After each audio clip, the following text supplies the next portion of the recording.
नमस्कार मित्रांनो. तर मित्रांनो, यामध्ये आपण प्रकरण दुसरा पाहणार आहोत. प्रकरण एक पाहिलं आपण. प्रकरण एकमध्ये काय तुम्हाला मी सांगितलं होतं की त्याच्यामध्ये 3 व्याख्या सांगितलेल्या आहेत. प्रकरण एकमध्ये पहिली व्याख्या जी आहे, संक्षिप्त नाव, अशा पद्धतीनं संक्षिप्त नाव, व्याप्ती वगैरे दिलेले कलम 1मध्ये. आणि कलम 2मध्ये काही जे कायदे आहेत ते रद्द करण्यात आलेले आहेत. आणि कलम 3 आहे, त्याच्यामध्ये व्याख्या सांगितल्या. आणि व्याख्या मी तुम्हाला मागच्या लेक्चरमध्ये सांगितलं आहेत. आपला हे लेक्चरचा तिसरा भाग आहे मित्रांनो. 2 लेक्चर ऑलरेडी मी टाकलेले आहेत मुंबई महानगरपालिकेच्या अधिनियमाविषयी. तर हा तिसरं लेक्चर आहे मित्रांनो. तर यामध्ये आता आपण प्रकरण दुसरे आणि प्रकरण दुसऱ्यामध्ये आता कलम आपण 4 पाहणार आहोत. आपण कलम 3मधल्या सर्व व्याख्या पाहिल्यात. एकदा तुम्ही अवश्य आपल्या लेक्चरला पाहू शकता. मी तुम्हाला कमेंटमध्ये त्याची हे देतो आणि डिस्क्रिप्शनमध्ये पण लिंक देतो. तर मित्रांनो, यामध्ये आपण प्रकरण दुसरेमध्ये काय पाहणार आहोत, महानगरपालिकेचे प्राधिकरण आहे आणि महानगरपालिकेची रचना पाहणार आहोत. तर मित्रांनो, आता सुरुवात करूत आपण. तर याच्यामध्ये कलम 4मध्ये दिलेलं आहे मित्रांनो, महानगरपालिकेचे प्राधिकरण.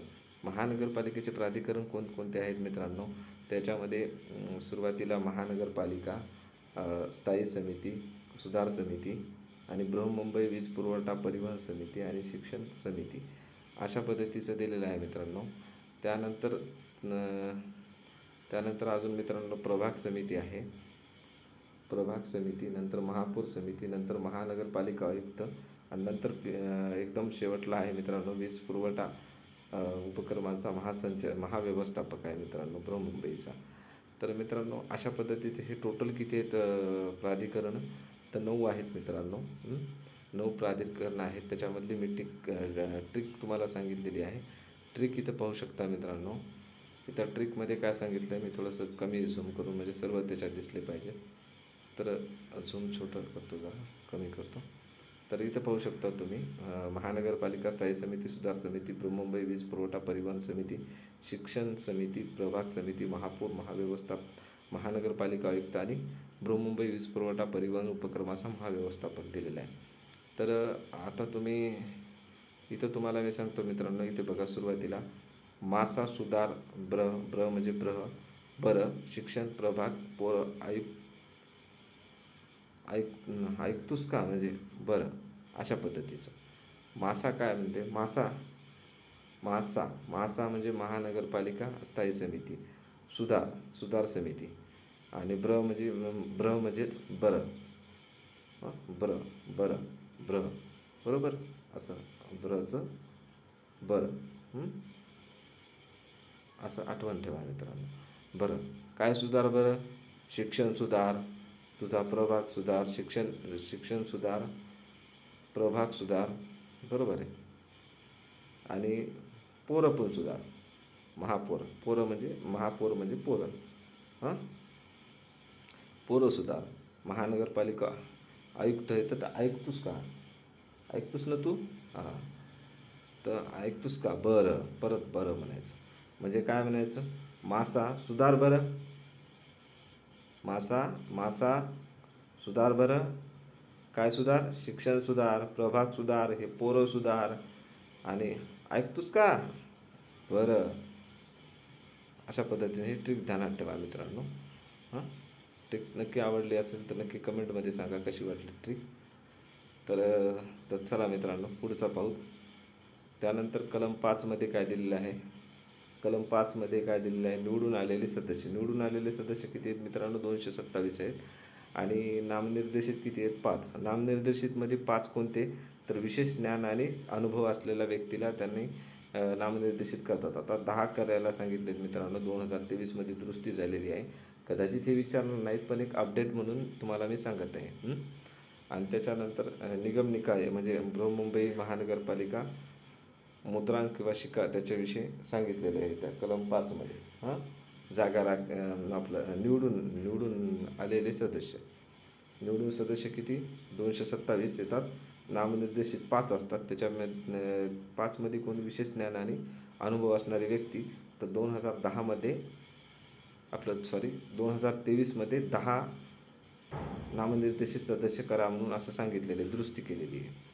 तर त्याच्यानंतर पाहू शकता कलम 5A, कलम 5(1) मध्ये काय सांगितले, जागा राखीव ठेवणे आरक्षण विषयी सांगितलेले आहे. त्याच्यामध्ये काय सांगितलं, 1994च्या सार्वत्रिक निवडणुकीच्या भराव्याच्या एकूण आरक्षण, त्याच्यामध्ये एकूण आरक्षण सांगितलेले आहे. SC त्यामध्ये SC असेल, ST असेल, अशा पद्धतीचं आरक्षण सांगितलेलं आहे. कधीपासून आरक्षित जागा राखीव ठेवा म्हणून सांगितलं, 1994च्या सार्वत्रिक निवडणुकीच्या भराव्याच्या त्यावेळेस सांगितलेलं आहे, तेव्हापासून अजून चालू आहे. तर मित्रांनो, इथे पाहू शकता तुम्ही, आता SCसाठी किती, म्हणजे अनुसूचित जातीसाठी किती, BMCच्या लोकसंख्येच्या प्रमाणात, म्हणजे जे आत्ता सध्याची जी लोकसंख्या, म्हणजे 2011ची जी लोकसंख्या आहे त्याच्यानुसार SCचे कॅन्डिडेट किती, BMCची जी लोकसंख्या आहे त्याच्या प्रमाणानुसार घ्यायचे आहे. असं टक्केवारी काही सांगितली नाही, फक्त त्याच्या प्रमाणानुसार. STचे पण तशाच पद्धतीने घ्यायचे आहेत, अनुसूचित जमातीचे पण. आणि OBCचे किती घ्यायचे तर 27%. OBCचे 27% घ्यायचे. कुठल्या भराव्याच्या एकूण, म्हणजे जेवढ्या जागा राखीव, म्हणजे जेवढ्या राखीव आहेत तेवढ्या जागेच्या लोकसंख्येच्या 27%. आणि हे लोकसंख्येच्या प्रमाणात घ्यायचे SC आणि STचे, बरोबर आहे. त्याच्यानंतर यामध्ये महिलांना किती आहे मित्रांनो, 50% आहे. आणि इथे SC सगळ्या याच्यामध्ये 50% आहे. महिलांच्या 50% जागा भरायच्या.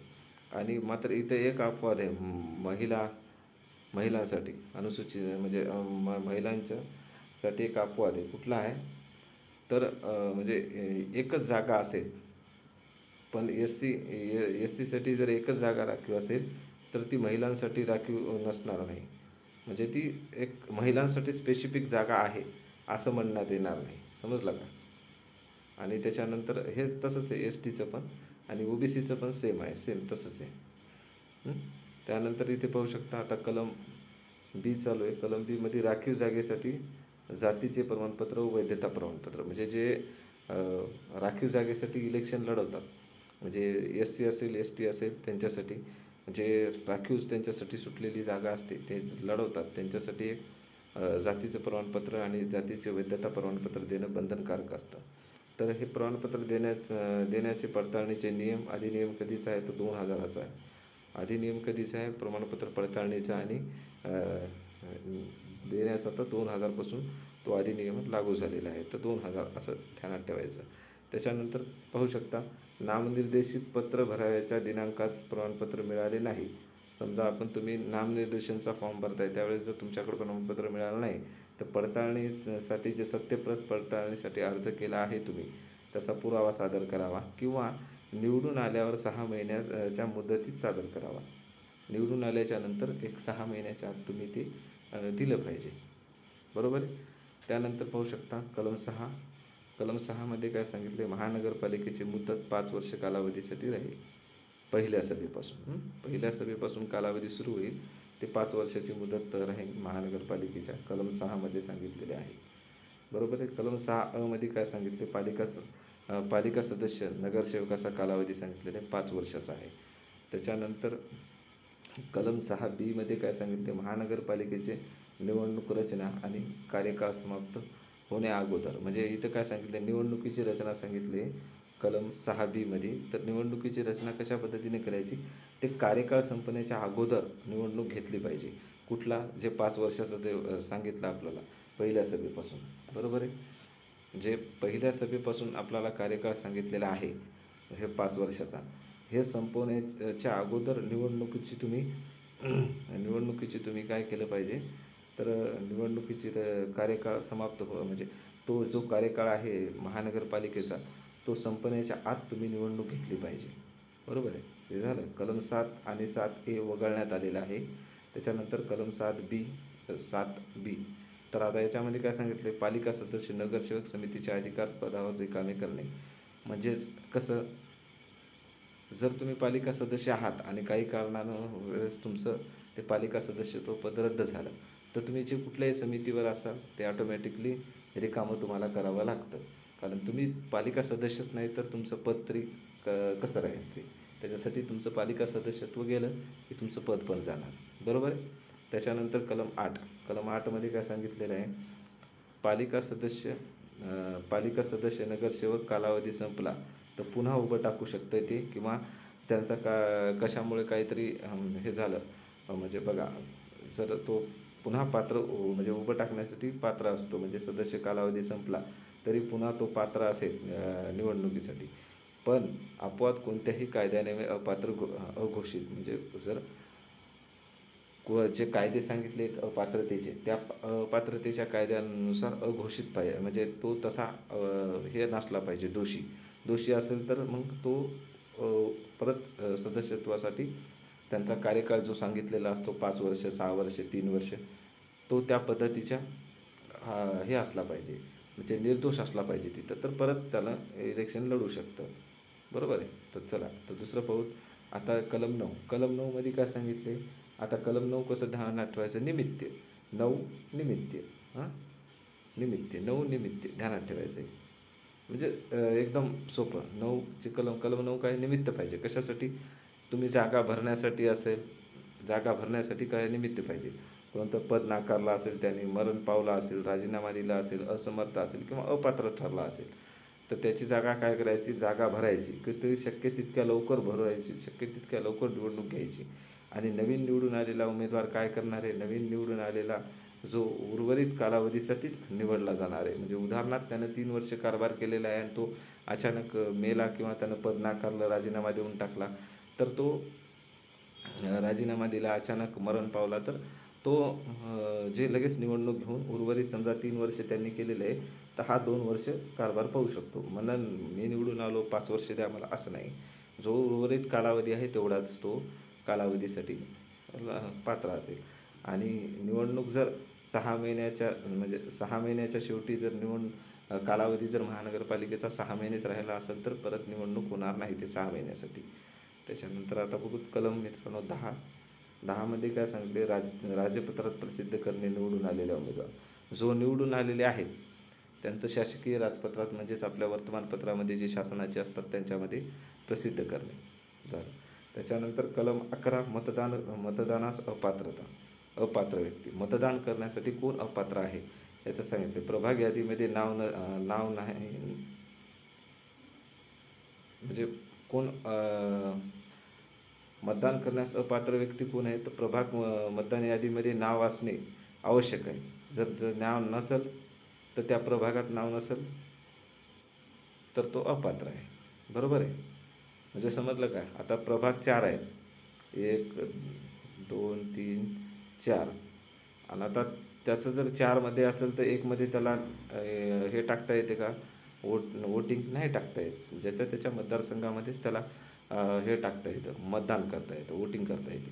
कोण्या बी नाही करता येत. ज्या मतदार यादीमध्ये तुमचं नाव आहे त्याच्यातच तुम्ही हे करू शकता. नाहीतर मग दुसऱ्या याच्यामध्ये तुमचं असेल तर तुम्ही नाही करू शकत. अपात्र व्यक्ती आहे ती, मतदानास अपात्र राहणार. बरोबर आहे.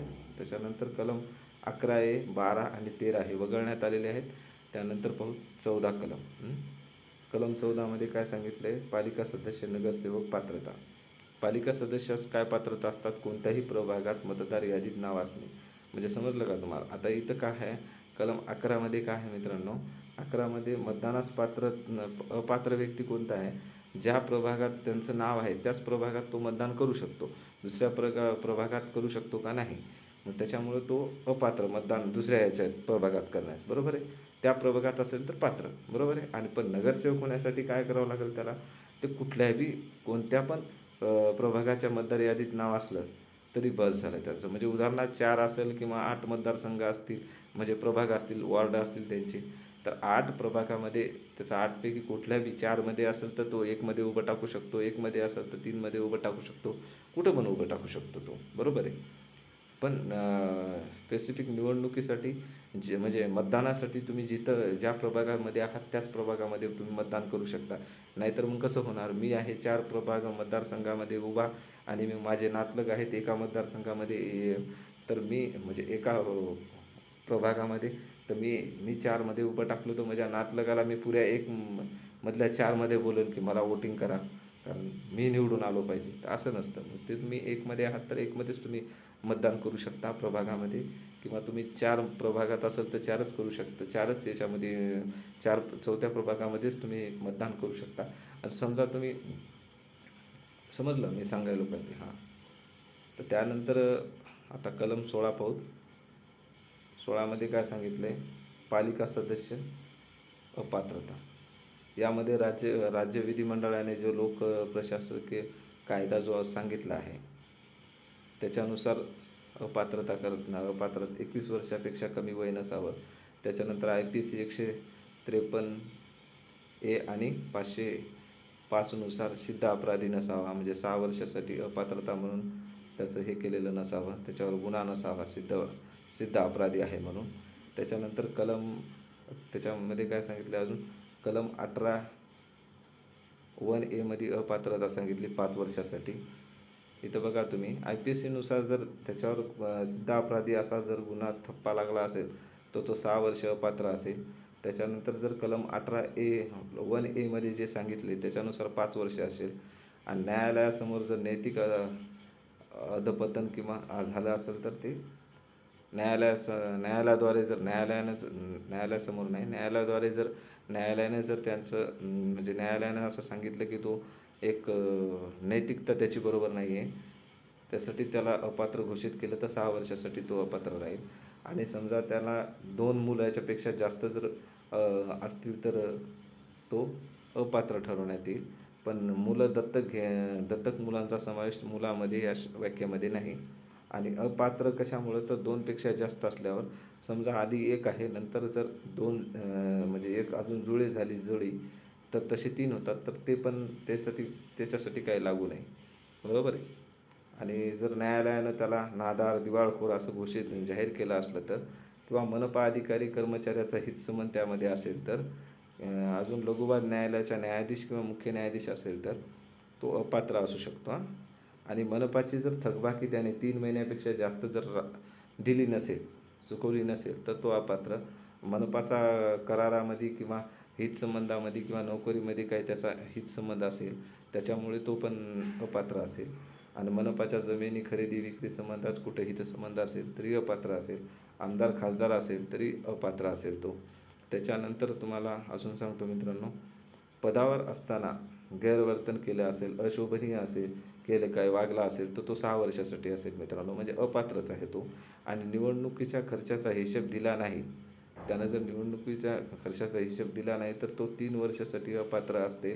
आणि त्यानं लेखी किंवा लेखी नोटीस दिली तर अनर्हता दूर, म्हणजे कालावधी दूर केला जातो त्याचा. कमी कालावधी म्हणजे जो 3 वर्षाचा दिलेला आहे त्याच्यामध्ये कमी करता येते, किंवा अनर्हता म्हणजे जो अपात्रता ठरली त्याच्यापासून पण त्याला दूर करता येते. तर अशा पद्धतीने आता कलम 17 मित्रांनो, आता इथे पाहू शकता तुम्हाला भरपूर दिलेले आहेत. आता पुस्तकामध्ये तुम्ही कायदे वाचत बसाल तर खूप मोठं दिलेलं आहे, पण मी शॉर्टमध्ये तुम्हाला सांगितलेलं आहे मित्रांनो. मला वाटतं तुम्ही नक्कीच माझे लेक्चर पहा तुम्ही. कसं आहे, मी लिहून घेतलेले आहे, मी PPT वगैरे नाही करू शकलो कारण मी पण तुमच्यावानीच आहे. तर त्यामुळं PPT करायला मला टाईम नाही भेटला मित्रांनो. मी फक्त माझ्या नोट्सवर लिहून ठेवलेलं आहे माझ्यासाठी, तेच मी तुम्हाला शेअर करतो आहे. आणि चला सुरुवात करू. कलम 17मध्ये काय सांगितले, अपात्र झालेला व्यक्ती पालिका सदस्य असण्यास बंद होणे, म्हणजे पद जाणार त्याचं. अपात्रता म्हणजे अपात्र झालेला व्यक्ती काय, पालिका सदस्य काय त्याचं जाणार आहे बस. कलम 16नुसार काय, 16नुसार जे आता कलम 16नुसार काय सांगितलेलं होतं त्याच्यानुसार पालिका सदस्य लागोपाठ जर 3 महिने गैरहजर राहिला मनपाच्या मान्यतेशिवाय, मनपाच्या म्हणजे महानगरपालिकेची मान्यता नाही, आणि 3 महिने लागोपाठ ध्यानात ठेवा फक्त. कारण कसं असते, 3 महिन्यातून 2 महिने तो ॲबसेंट राहिला आणि एखादा दिवस जरी प्रेझेंट राहिला तर ते गिनल्या जात नाही. कंटिन्यूमध्ये जर 3 महिने तो ॲबसेंट असला तर ते बी महानगरपालिकेच्या मान्यतेशिवाय तर तो त्याचं पद जाणार. आणि लागोपाठ 12 महिने मग महानगरपालिकेची मान्यता असो अथवा नसो तरी पद जाणार. तो मग महानगरपालिका म्हणणार तू घरीच बस बाबा. त्याच्यानंतर कलम 18 बघू, अपात्रतेचा प्रश्नाचा निर्णय लघुवाद न्यायालयाच्या मुख्य न्यायाधीशाकडे. समजा अपात्रता त्याला घोषित केली आणि तो त्यानं म्हणला, नगरसेवक म्हणला मला अपात्रता मान्यच नाही, तर मान्य नाही म्हणलं की महानगरपालिका किंवा आयुक्त किंवा नगरसेवकाला असं विनंती करू शकते. मनपाकडे विनंती करू शकतो किंवा आयुक्ताकडे किंवा नगरसेवक स्वतः जाऊन न्यायालयामध्ये विनंती करू शकतो की लघुवाद न्यायालयामध्ये की किंवा विनंती अर्ज दाखल करा म्हणू शकतो. मग मनपा जर मनपाच्या यानं लघुवाद न्यायालयामध्ये विनंती केली जाते आणि अंतिम निकाल जो असतो तो लघुवाद न्यायालयाचा असतो. त्याच्यानंतर त्याचा निर्णय जो असतो एकदम अंतिम असतो. आता भाऊ 18A आपण पाहिलं होतं मित्रांनो. 18(1)A कशा संबंधित आहे ते, कारण पालिका सदस्य अपात्र कशा पद्धतीने होतं ते याच्यात सांगितलेलं. पालिका सदस्य पदावरून दूर करण्यासाठी पात्र असणे. नगरसेवकाने म्हणजे पालिका सदस्याने गैरवर्तन केलं असेल, अशोभनीय कार्य केलं असेल तर मनपा काय करते, त्याला काढून टाकू शकते किंवा त्याला राज्य शासन आदेश देते. कोणाला? मनपाला देते. 1 महिन्याचा अवधी देते. 1 महिन्यात काय ते तुमचं बघा आणि सांगा. त्याला वाजवी संधी दिली जाते महिन्याभरात. जर नाही झालं तर मग मनपा काढून टाकते त्याला. म्हणजे जर ते सिद्ध नाही करू शकलं बा मला का तुम्ही हे काढताय, बरोबर आहे. त्यानंतर पाहू इथं कलम 18A. त्याच्यामध्ये राज्य निवडणूक आयोग सांगितले. राज्य निवडणूक आयोगामध्ये काय सांगितले की त्याच्यामध्ये राज्य निवडणूक आयोग कोण असेल? मनपाचा निवडणूक कोण? मनपाच्या निवडणूक, मतदार यादी बनविणे, निरीक्षण करणे, आदेश देणे, तिथं नियंत्रण ठेवणे, हे सगळं मनपा करते. पण हे कोण देते तिथं? तर हे काम करते कोण? आयुक्ताकडे दिलेलं असतं. आयुक्त हे कामे वाटून देऊ शकते. वाटून कोणाला देऊ शकतं? तर मनपाचे अधिकारी असतात, म्हणजे प्रभाग अधिकाऱ्यापेक्षा कमी नसावा आणि राज्य सरकारचा अधिकारी उपजिल्हा अधिकाऱ्यापेक्षा कमी नसावा, अशा पद्धतीने. त्याच्यानंतर काय आहे मित्रांनो, कलम 18A. कलम 18A काय सांगितले? तोतेयागिरीस प्रतिबंध करण्याचे निर्देश देण्यासाठी देतात. कोण देतात? राज्य निवडणूक आयुक्ताचा अधिकार आहे तो तोतेयागिरी म्हणजे काय की डुप्लिकेटपणा. समजा मी एकाचं नाव सांगतोय, माझं एक नाव, मी जातोय मतदान करायला दुसऱ्याच्या नावानं, त्याला तोतेयागिरी म्हणतात. तोतेयागिरी अधिकार कोणाला? राज्य निवडणूक आयुक्ताला असतात. हे तोतेयागिरी प्रतिबंधक करणे. निर्देशन मतदान केंद्राचं, असं निर्देशन कोण देतं? तर मतदान केंद्राच्या अधिकाऱ्याला देतात ते. आणि ते कुठल्या याच्या कायद्यानुसार? तर लोकप्रतिनिधी कायदा कधीचा? 1951चा. आणि त्याच्यानुसार काय पाहिजे आपल्याला? ओळखपत्र पाहिजे, मतदान कार्ड तरी पाहिजे निदान आपल्यापाशी दाखवायला. ओळखी छायाचित्र म्हणजे आपलं छायाचित्र त्याच्यावरती असावा, आपली फोटो असावी त्या आयडेंटिटी कार्डावरती, आणि तो आयडेंटिटी कार्ड दाखवणं हे आपल्यानुसार म्हणजे गरजेचं आहे. ते भारतीय निवडणूक कायदाच आहे. लोकप्रतिनिधी कायदा कधीचा आहे? 1951चा. कलम 19. कलम 19 काय सांगितले? बृहन्मुंबई एक सदस्य प्रभागात विभागणी करणे, त्यासाठी मतदार यादी तयार करणे. मग हे कोणाचं काम आहे? तर निवडणुकीसाठी कोण? राज्य निवडणूक आयुक्त. त्याच्यानंतर शासकीय राजपत्रात प्रसिद्ध करणे, सभा निश्चित करणे, लोकसंख्येचे समान भाग म्हणजे सर्वसाधारण लोकसंख्या त्याचे प्रभाग हे करणे, आणि नुकतीच जनगणना प्रसिद्ध झाली त्याच्यानुसार लोकसंख्येनुसार त्याचे प्रभाग बनवणे, आणि प्रत्येक प्रभागात एकच सदस्य निवडून येऊ शकतो, असं आहे. समजलं?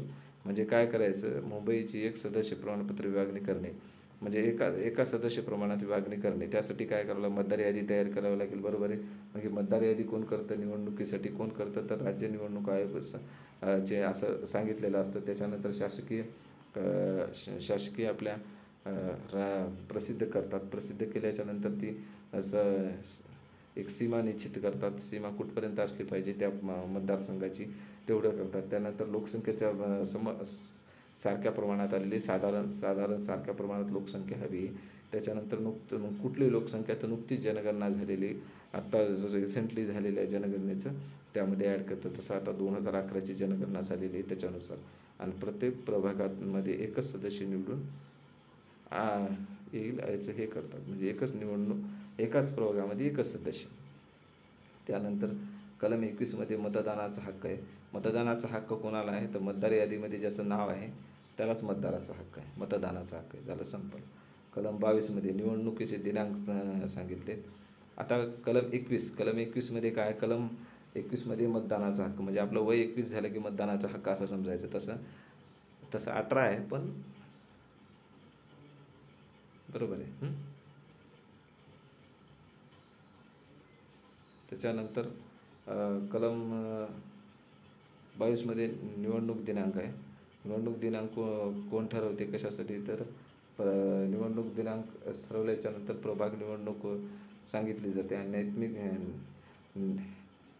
ते नैमित्तिक जागा रिकाम्या भरवायच्या असतात. हे कोण सांगते, तर राज्य निवडणूक आयुक्तला कळवलं जाईल, राज्य निवडणूक आयुक्त सांगते. आता प्रभाग आणि नैमित्तिकचं काय आहे मित्रांनो, हे कलम 9 आहे, आठवण राहू द्या. नैमित्तिक जागा कशा कलम 9 नुसार भरल्या जातात. तर मित्रांनो, तुम्हाला आजचं लेक्चर कसं वाटलं नक्की कळवा. राहिलेले पुढचे कलम मी अजून अशा पद्धतीने घेईन आणि तुम्हाला ट्रिक कशा वाटल्या हे नक्की सांगा मला. आवडला असेल तर आपल्या चॅनलला लाईक करा, शेअर करा आणि सबस्क्राईब करा. थँक्यू, खरंच खूप थँक्यू.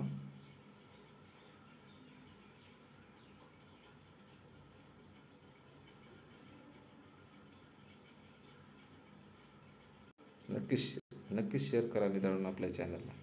थँक्यू परत एकदा.